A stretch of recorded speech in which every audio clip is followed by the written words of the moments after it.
Nakivubo wetland, located both in Nakawa and Makindye divisions in Kampala City, connects Kampala City to Lake Victoria at the inner Murchison Bay. It is approximately 2.5 square kilometers, of which 56% is modified by agriculture and industrial activities. So the natural wetland, which has been on for some time, the early 50s, 40s, it was originally meant to treat water. So the runoff from Kampala and also Bugorobe Sewage Works would pass through this wetland before it enters Lake Victoria. But with time, people have started encroaching on the wetland. The researchers, led by Professor Dr. Frank Kansime of Makerere University, Department of Environmental Management, note that 56% of this wetland has been modified majorly due to industrial development and cultivation of crops. So the draining of the wetland has actually caused the loss of vegetation, which has finally impacted on the quality of the water that finally enters into Lake Victoria. The researchers observed and interviewed people who use and live around the wetland during the May to July 2015 study. Up to 103 respondents were randomly selected from 15 villages of Nakawa and Makindye divisions to take part in this assessment study. And what we found out is that actually sugarcane is currently the dominant activity. It is also dominated by men, and we suspect the reason is the returns that come out of that business.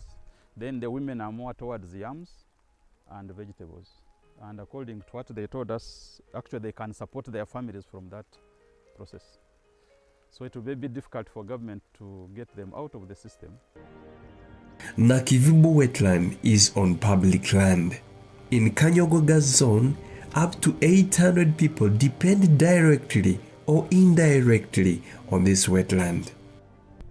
The wetland is so good because it has helped our people in terms of food, in terms of money, in terms of living.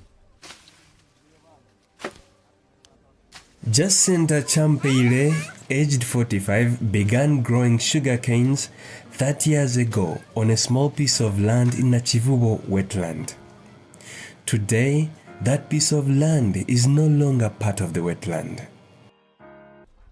Me, the way how I see this business, it is good anyway, because the money which I get from there, it can help me with my family.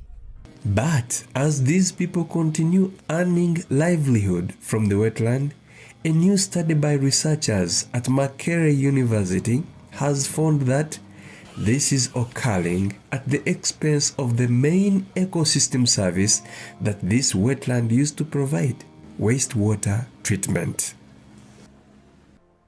We have, by the way, an open market that business people comes from Kampala City. They come here and buy our crops. Like they come and buy yams, they come and buy sugarcane, they come and buy maize, then we go and sell in the open market.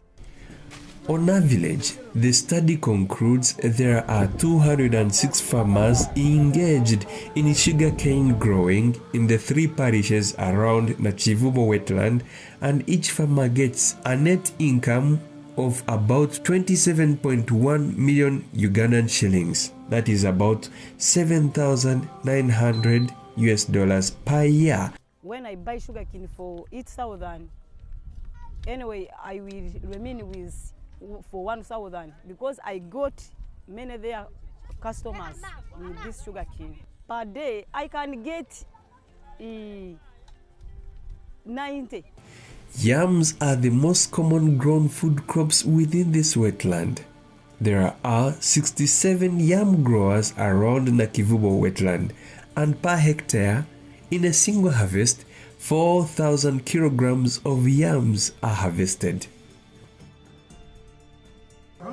Each farmer earns 1,776,121.5 1.61 Ugandan shillings. That's about $500 per year from the growth of yams per hectare.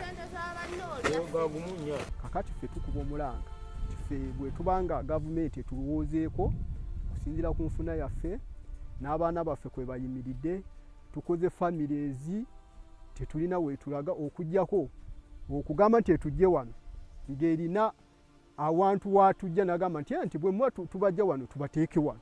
Evidently, this makes the growing of the two crops a lucrative business in a country where unemployment remains a serious challenge. There are so many beneficiaries from this wetland, and therefore we should put our combined efforts to protect it. For us, our role is to guide them on how to do it.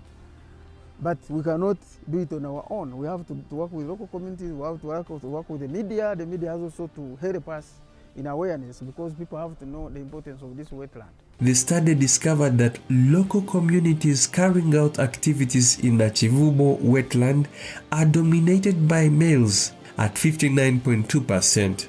But what is interesting is that the female population is more likely than their male counterparts to be affected in case of any evictions. They should mind their wastes right at household level. Before you send out waste which you throw away and ends up in the Chivubo, which is actually contaminating the lake, you should treat your waste at household level. It subsequently recommends restoration of the wetland with natural vegetation, limiting of agricultural activities to the wetland edge, and holding of consultations to formulate a comprehensive wetland management plan. Barugare Vincent, the principal wetlands officer in the Ministry of Water and Environment, says it's possible.